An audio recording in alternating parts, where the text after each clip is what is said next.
All right, Mike, thanks for coming. So, we're going to get some general biography. First, what is your name? Michael Bell, B-E-L-L. Right, and when were you born? Do I have to really say? No. Nah, I you don't will. have to say. I'm just joking. April 7th, 1968. All righty. Where do you live? I live in West Portsmouth, Okay. Where did you live before that? South Shore, Kentucky. Where were you born? Portsmouth. Right. And we'd like to hear a little bit about your family tree. What are your parents' names? And it's kind of crazy, but my dad was Clyde Bell, and my mother was Bonnie Vaughn. So Bonnie and Clyde. Oh, that's good. Yeah. How do you spell your mom's maiden name? V-A-U-G-H-N. All righty. Where are they from? Here in Portsmouth. Do you know how they met? Not necessarily. I mean, I know that the Bells all came from Bill Street and Front Street.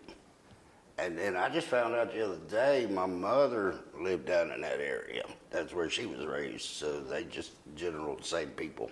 Yeah. Yeah. Are they still living? No. Right. What did they do?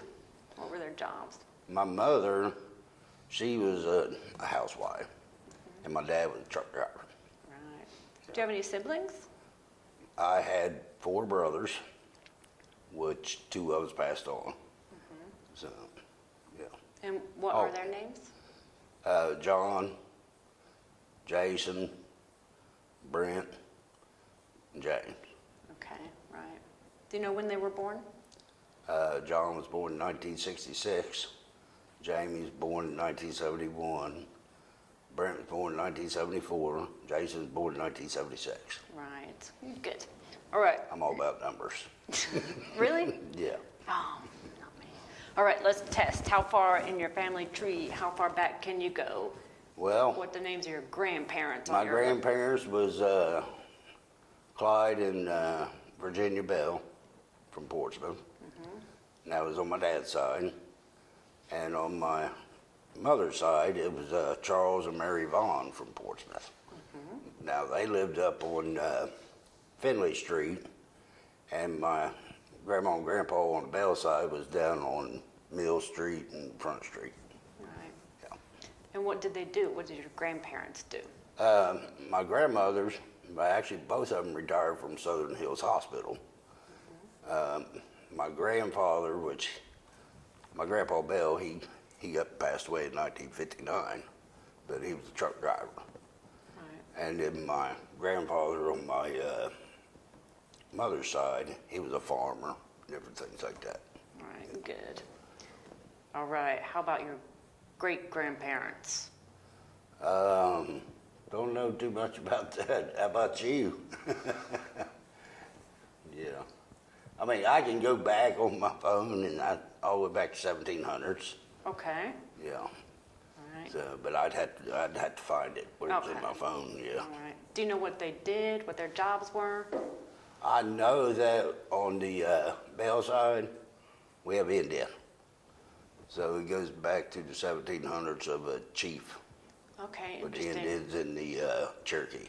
All right, Yeah. interesting, yeah. Are you married? Widow, Widow. What Yeah. was your wife's name? Pamela. All right. What did she do? She was a homemaker.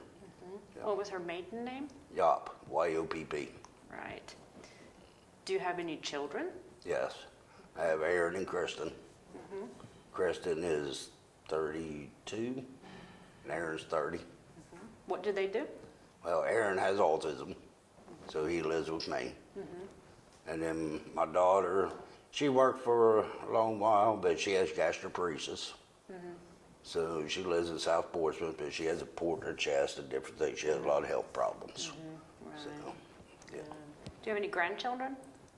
no. Alrighty. Where'd you go to high school? Well, that's a long story. I went to 37 schools. Oh, So- man. I graduated from Franklin Furnace Green. Okay. Yeah. And would you care to tell us why you went to so many schools? We You don't have moved to. a lot. Okay. You know, growing up, and you know, when my parents was divorced and this and that, and and you know the drug epidemic, you know, and my mother, she went down that road. So a lot of times when she knew where we lived or whatever, we would move and different things like that. But primarily I spent most of my youth in Newark, Ohio and Buckeye Lake. Okay, all righty, good. Did you have any part-time jobs when you were in school, or full-time jobs? Well, when I got into high school, we needed a runway out here to the airport. Yeah. Good. Were you in any sports or other activities? I mean, I enjoyed sports, but no. Any clubs, yearbook club? I was lucky to graduate. Right. I went through 12th grade twice. Did you? Yes. Right. And that was just to get to the military. Yeah. Yeah. What'd you do right after high school? Straight to the military. All right. Yeah. So June 23rd, 1987. you were enlisted. You weren't drafted. Right. There's nothing Right. going on. Because ever since I was in like the 9th grade, about every Thursday, me and Dad would sit around the kitchen table and all we talked about was military. Was he in the military? Yeah. Yeah. What did he do? He was Air Force. All right. But even though all my other brothers and this and that, no, it was me. Mm-hmm. You know. What And did he think about when you said, I'm joining the Army? Oh, he was happy. It didn't matter to him. And I initially joined the Air Force. So I was already enlisted for the Air Force. I just flunked the 12th grade because I got lazy. So ended up with the Air Force, you had to have a high school diploma. So I went back a whole year to 12th grade, but never could catch the recruiter to redo the paperwork. So I just walked across the hall and joined the Army. Good. Yeah. All right. What was that interview like, enlisting? It was good. I mean, I'd been through it a couple times. You know, ever since I was a junior, I think I went to MEPS like 4 or 5 times. Yeah. Do you remember the recruiter? I just remember Sergeant Ott. Oh, yeah, Sergeant Barry. Yeah. All right. Good. So why did you join the Army? I think you told us a little bit. That was to create a future. That was the, you know, at that time I lived with my mother, you know, and didn't have a whole lot of money. And the thought was in my head, if you're going to, you know, make a future for yourself and make a decent living and have discipline, military was the first place to go. All right. How do you imagine military life before you joined? And how did your perception change after you were in for a while? I mean, it pretty much played out. I mean, to an extent, but when I joined the military, what my recruiter told me, that's what happened. Right. Yeah. And the awesome thing was back then I was able to choose, you know, where I wanted to go. You know, that I wanted to go to Fort Riley, Kansas, that I wanted to go to Korea, you know, so, and then the recruiter was like, when you go to basic training, this gonna happen, this gonna happen, this gonna, and Ott and Barry, and you remember Ott and Barry, but they was right on target, Right. yeah. Where did you go to basic training? I went to Fort Sill, Oklahoma, What was that like? and it was a little different. It was probably different than your brothers here, because I was in a cohort unit. So Tell us we about had that. 63 guys who showed up for basic training. We stayed together for the whole time of our enlistment. So we had basic and AIT with the same drill sergeants. They just went straight through the steps. Instead of doing your 8 weeks, we was there for almost 20. And you didn't stop. So in your different phases that you have in basic training, you know how you get to phase 5 before your 8 weeks where they kind of let up a little bit. We didn't hit phase 5 till week 16 because it just ran together. And then we got, I think it was 2 weeks off, then we all reported to Fort Riley, Kansas. So when we moved as a unit. So when we went to different places, we went as a unit. What year was that? That was in 87 through 1990. All right. Yeah. Yeah, it was different. I did basic at Fort Knox and then went to Fort Sill. Yeah, see I that? I was the only one out of my basic training unit that went to Fort Yeah, Sill. so how they would, like your brother, they would split them up. They didn't split us up. Were you happy to stay together, or did you want to get away from these guys? I liked it because it was a brotherhood, but on the flip side, when it came to rank and stuff, it was very hard to get. Because they would come down to your unit and say, you can rank up 2 guys for this month. Well, you got 63 guys that all got the same rank. So getting rank was very hard. Yeah. Right. So where'd you go after that? Well, went to Fort Riley, Kansas, which we stayed at Fort Riley till 89. What did you do there? It was in artillery. But when we got to Fort Riley, then we went as a unit. I believe the first place we went was National Training Center out in California.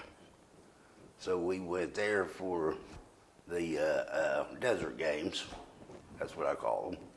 At the time, you didn't know why you was going to the desert, and you know. But now I know. Now you know, yeah. You know. That was 29 Palms, is that? No, it was outside of Fort Irwin. Okay. Yeah. So that was National Training Center. Okay. So they would send us all out there, and you'd play desert games for a month or 2. What was that like, desert games? Tell us a typical day. Well, a typical day would be, well, I got lost in the desert. Yeah. But it's going out and setting up different positions and on the desert floor, you know, and the weather was crazy. I remember it being 120 degrees during the day, 5 below at night. You know, it was just a little crazy. And then they would have you set up in your position, live fire, whatever, and you would sit there until they called down for you to change positions, whether it be nighttime, daytime, whatever, and you got everything together and you moved. So you went as a convoy to another position. You know, some of them convoys, it might take you 2 hours to get where you're going, or it may take you 4 or 5. Yeah. And then you just sit right back up in the position. Then they call down your fire missions and you put the shells down range. So, and the desert is a whole lot bigger than what it looks. Yeah. So when you put a shell 20 miles down range, you don't have to worry about hitting nothing. Yeah. What all weapons are you trained in, qualified in? I had the M16 with the M203 grenade launcher, which was hooked to my M16. Then I had the 50 cal machine gun, which was hooked on top of our howitzers, and I was also an ammunition driver, so I drive the 548. So I had the 50 cal on top of it, and then we had the 60. And then I was also in special weapons, which special weapons is a nuclear round. Oh, Yeah. are you allowed to talk about that? No. Okay. What was your favorite? What was your favorite weapon? Be the M16, because that there, I mean, your M16 when you're in the military, that's your wife, that's your girlfriend, that's all works. That's your I baby. mean, when you went to the bathroom, you took it with you. When you went to lay down, you took it with you. 100%. You know, and it's funny nowadays. I talk to some of these fellas who come out of the military, and they're like, "I've only shot at M16 one time. That was a basic training for one shot." Wow. And I'm like, "Really?" Mine was with me consistently, unless you was on post, then it was into the armor. But when you was out in the field, that thing went everywhere, You did not want to lose that. Yep. You did not want to be that guy. and you always kept it clean. Right, Yeah. good. Where did you get deployed to first? We went out to National Training Center first, and then we come back from there. Then I was in Reforger of 88, so we deployed together over to Germany. Okay. What was Germany So- like? I didn't really care for Germany. Okay. The Germans over there, they really don't want us there. And that's what we seen, you know, we would set up in positions, and we call them slick willies. But they would come by and spray paint our vehicles and tell us to go home and all this stuff. Where was you that know. in Germany? I was all over Germany. Okay. So when you're over there for Reforger, you're not in one specific spot. And Reforger is the training games. So I was over there for that, and that was just right before the Berlin Wall came down. So, but riding on the Autobahn, driving a howitzer, yeah. And you know, you have BMWs trying to push you off the road, and it's like, really? Yeah. But a lot of experiences over there, you know, and seeing these Germans, we would set up in their backyards. Really? Did you know. have to ask permission, or you just? Well, because Did- they had contracts with the United States.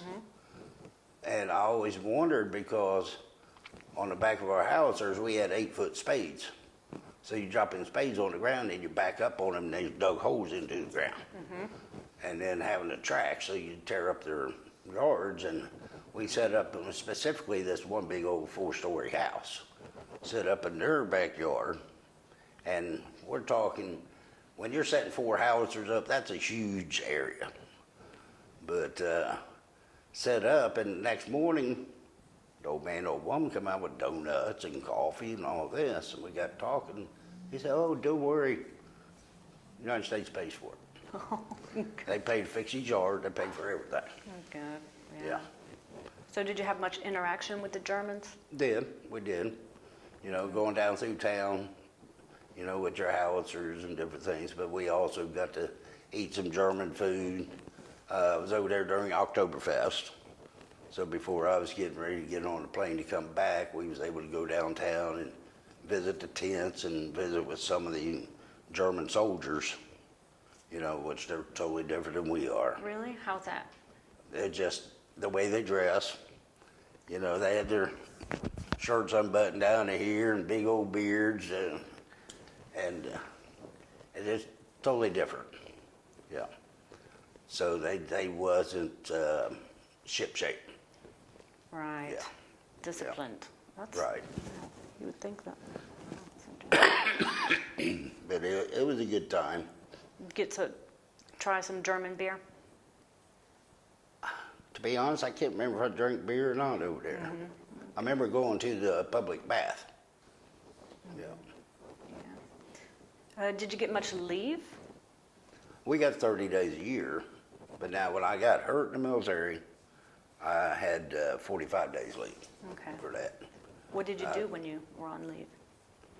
Well, usually I came home. Okay. Yeah. I'm good. Or, you know, being at Fort Riley, it was only 12 hours away, so if we got a 4-day weekend, I'd drive home. So I'd drive here and hang out with my buddies or whatever for a day or two and then head back. So What was it like coming home? made you feel like you was somebody, you know, and your brother knows what I'm talking about. Especially, you know, when you go and you come back and you go to the high school football games in your uniform. You know, it's a whole different ball game. Yeah. Yeah. Did people ask about, oh, hey, you know, what's it Oh like? yeah, and I remember, you know, going to the clubs and you didn't pay for a beer. Everybody paid, Good. you know. Right. Did you miss civilian life at all? Oh yeah, yeah. And you miss your family. Yeah. And I think the hardest part was getting used to the time change. You know, especially if you're sitting there watching TV, because I lived off post. But sit there and watch TV and you're thinking the show's coming on and you forgot about the time change. Yeah. Yeah. Where'd you go after Germany?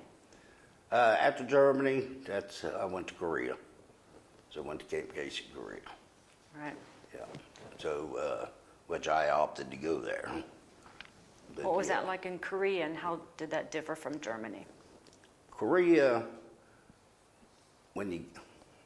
people get a lot of misconception about Korea. You know, they look at Seoul, Korea, and they say, okay, that's Korea. That's not Korea. That's a modern version, that's a Western city. But when you get outside of Seoul and you get up into Tongchon and little small villages, you know, they love that the military's there. especially when you get up into Camp Casey, which is 4 miles off the DMZ, and North Korea acting how they always do, that they're happy to see you. You know, they're happy that there's a military post sitting right there. Yeah. So, but them Koreans, you know, what you get outside of Seoul, I mean, they live in little huts and they still have dirt floors.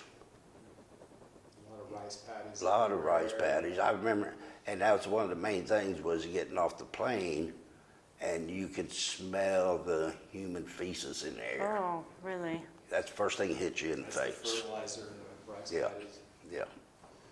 Yeah. But like I said, you know, when you look at Seoul, Korea, and you say, well, I don't know why we're in Korea. These people are doing fantastic. Look at this city, it's bustling. That's not Korea. Right.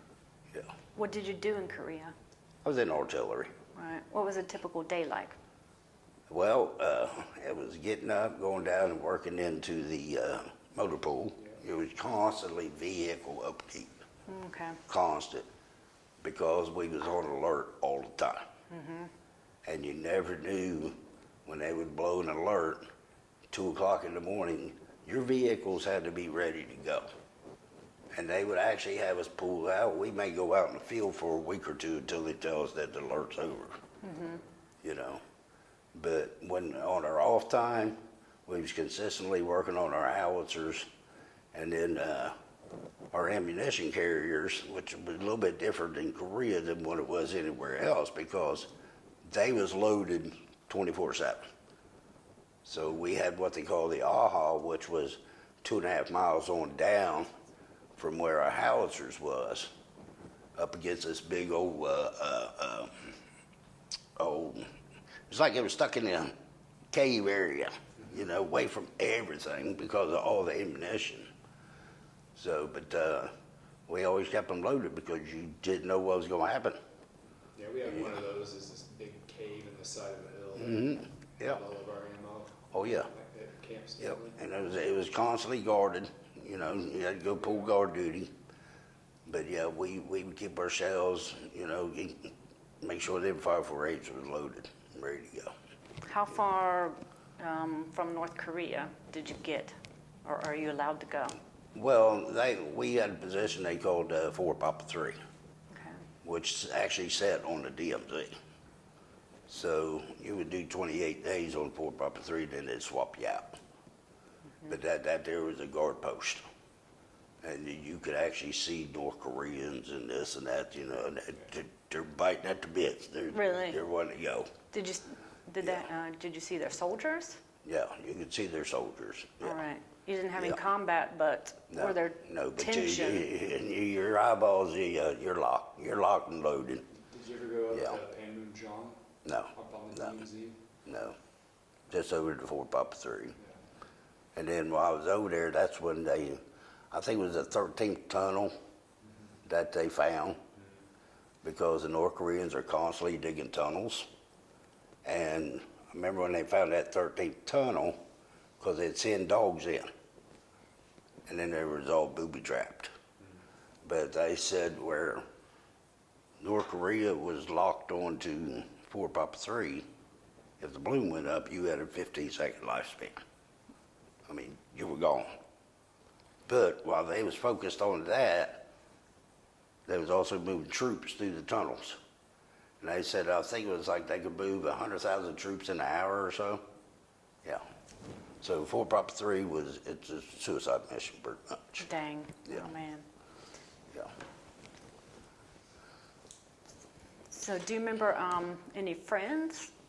Oh, yeah. From the Yeah, military? I've got them on Facebook. Yeah, you keep in touch? Yeah. From Yeah. Germany, Korea? Yeah, yeah, because we all was there together. Right. I just hung out with my buddies in May, but I hadn't Right. seen, some of them I hadn't seen since 1998. Right. I was in Korea with Right, them. right. We just hung out this summer. There's Matter of fact, I was talking to a buddy of mine, he's, I believe in Arizona, because where I've been working on my VA, and I finally got my 100%.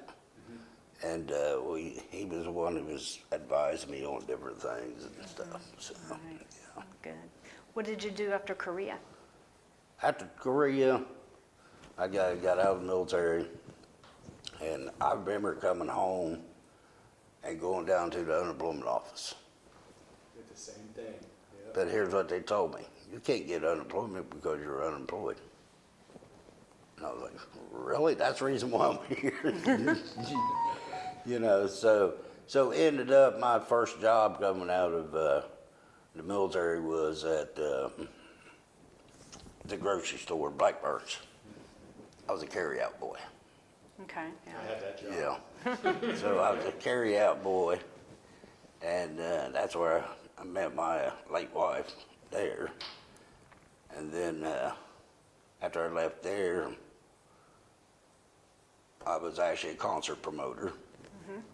So I got to work with Diamond Rio, Randy Foster, Garth Brooks, and different people. Good, nice. So I did that, and then left there because I needed something more steady.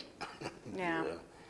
So I went up to Hills Department Store, and it was crazy because I kept putting out all these applications, and just never could get a call back. And I was sitting there thinking about it, and so I took the military off my resume. That's When what I did you started. leave the military? 1990. It was September 15th, 1990. What was that process like?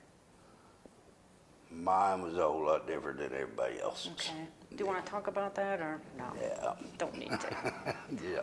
Yeah.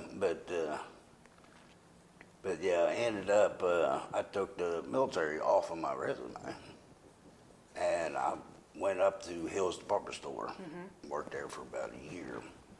But once I took that off, then I started getting phone calls. So I ended up leaving there, went to Dow Chemical. So I was at Dow for almost 10 years.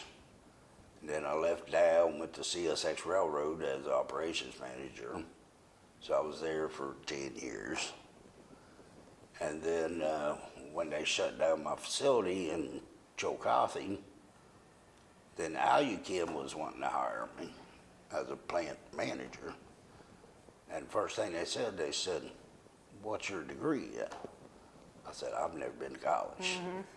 They said, you got to have a college degree, you know. They said, from everything you've done, we figured that you did. I said, no. So I ended up going to college. Okay, where'd you go? So I went to Daymar College Okay. up in New Boston. And at the same time, I went to work for them. Good. All right. So I ended up working for them, graduated from there. I was with Daymar for almost 10 years.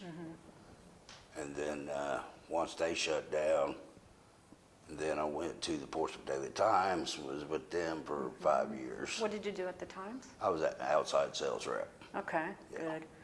good. How was it transitioning back to civilian life? I mean, it was okay. I mean, it was just trying to get used to not ironing your socks and this and that all the time, you know, and spit shining your boots all the time, even my dress shoes at work, you know, I was every night. Everything spit shining organized? dress. Did you have high standards for other people, family, like, Oh, yeah. Yeah. yeah. I sometimes Yeah. think that I Isaac mean- never I did mean, leave the Army. And a lot of vets will tell you, and some of them it's still hard for them to get away from. I mean, you iron your underwear, you know, and you're Yeah. still doing the roll. No. Yeah. Right. How long did you serve? I was in 3 years. Okay. Yeah. When you came back, did you go to the reserves? No, Did you join any veterans organizations? I did American Legion, Disabled Veterans, which is DAV. I'm a lifetime member of DAV, and AMVETS, because when I was in there in 80, let me think here, was it 87? Yeah, it was 87. I shattered this leg. So I spent 4 weeks in the Urban Army Hospital in Kansas. Yeah. And so So I, joining the DAV and all that stuff. So 'cause I've had, I think, 6 surgeries. So, What kind of events do you organize for veterans and, well, throughout the years, we've done a lot of different things, but I've actually went homeless for vets. You know, where I'd sleep on the street corner up in New Boston. okay, You know, and I'd have a couple vets come with me. We'd bring them box. You wasn't allowed to have any money. You wasn't allowed to have billfold. You wasn't allowed to have change clothes. You was a vet sleeping on the streets. are there homeless vets in Sauter County? And oh yeah, Yeah? yeah. There's homeless vets in Sauter County, and there's some who are homeless and they're looking for help. Then there's some that's leave me alone. This is just the way it is. Okay, You know, because I remember us, buddy of mine, he said, there's this homeless vet out here at the lake that lives in a tent. You know, maybe you may want to take him some food and this and that. And went out there and ended up, it was a Vietnam vet. And he had his dog with him. He said, this is the way I like it. Leave me alone. right, and then you don't, you Yeah. leave them So alone, you don't tread on that. right? You know, we respect his area, and some of them like that, you know, they just stay secluded. Yeah, So, but then, yeah, there's some other ones in there, and there's some vets who, you know, have had difficulty transitioning out. You know, that maybe they're not in the right frame of mind. You know, you talk about the drug epidemic out here. They may be involved in that. I don't know, but yeah. yeah, good. I mean, even in my stuff, you know, there's a lot of stuff that did happen in the military that I have trouble adapting. You know, and understanding, and it still bothers me. You know, but thankfully I didn't go to that other realm. Yeah, You know, but main thing is with vets is to know that there's help out there. yeah, You know, I see mental health twice a month up in New Boston. where can they get help? Go to New Boston, go to any veterans administration, Yeah. you know, and like I said, with me, it's going up the New Boston Sea Box and getting in, and now, like I said, I have my mental health counseling there, the whole works. Yeah. Good, all righty. What's your favorite military memory? Shooting rounds. Nothing better than pulling a lanyard and shooting a round down range. And in the military, we used to always say it was better than sex. Yeah. Really? But that's where you get the term cannon cocker. So if you hear somebody holler that, hey, you know, you're a cannon cocker, yeah, you're 13 Bravo and you pulled the lanyard. Yeah. Good. Yeah. What advice would you give for a young man, maybe in high school, thinking about joining the military? I advise everybody, you know, to join the military. And I did that at Daymar College because I was in admissions. You know, and I would have certain individuals come in and you could just see military on them. You know, What's that look like, the military on a I person? could just tell by the way they present themselves and tell by where they come from. You know, and me, my whole family's military. You know, now as far as my brothers and stuff, none of them were military. But you take my dad, my uncles, my aunts, my cousins, my grandpa, you know, they're all military. But up to Daymar, yeah, you would have a quota. They'd say, okay, you got to enroll so many kids in the school for this quarter or whatever. It didn't matter to me. If I was sitting there interviewing somebody, I would tell them point blank, hey, I really don't think college is your go-to. And I knew the recruiters in Portsmouth, and I would say, why don't you go see this recruiter? Give him a chance to talk to him, you know. And there was one specific girl that really comes to mind because she was adamant she was going to go to college. And she was a girl. But I told her, I said, I don't feel like college is you. I feel like military is you. I could see it. And we talked for a little bit, but she ran down, she joined the Marine Corps. Well, and then she come around talking to me. I was like, Marine Corps? I was like, you know, nothing against it. I said, but that's, she's like, yeah. She said, I think I made a mistake. So I went down and I talked to him for her, and I got her unenlisted from the Marine Corps. Ooh, And she got into the Air Force. all right, good. Now, that's been 14, 15 years ago. She's still in the Air Force. Good. Yeah, loves every minute. Oh, yeah. But she initially come in to go to college. But something told me that wasn't her thing, you know. So, but I encourage a lot of these kids out there, especially in the high schools, you know, you're not binded by anything to go talk to a recruiter. You know, go talk to somebody, and don't depend on grandpa and dad to tell you, because their experiences 30, 40 years ago is totally different than what the experiences are now. You know, and you run into that is, boy, don't join the military. I was in, worst mistake I ever made. It ruined everything, you know, and then you come to find out that's because Grandpa was in during the Vietnam War and all this. That's a total different ballgame. So I encourage all these young folks to go down here and talk to the Air Force recruiter, talk to the Army recruiter, the Navy recruiter, whatever, because you're not obligated. But look at that as a choice, because that could be really who you are. You never know. So, yeah. All right. Has there got anything else want to ask, or anything I left out? You asked about the favorite memories? Favorite memories? Shooting shells down range. That's right. Good. No, pretty good. Yeah. All right. Thanks a lot, Mike. But I enjoyed it, and Yes. thank you very much for having me. Yeah. Thank you for coming. Thank you. Great talking to you. TDC. I was in Team Spirit 1990 Okay. in Korea. That's where everybody come together for the games. I mean, and I know people listen to the news when Kim Jo-hung, or whatever his name is, he goes ballistic when they have all the training.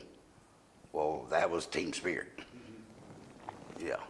But it wasn't him, it was his daddy who was in charge then. So, but maybe hopefully one day we'll just go into North Korea, get out some people, and make that place in the parking lot and put up a Dollar General. All right. Thanks a lot.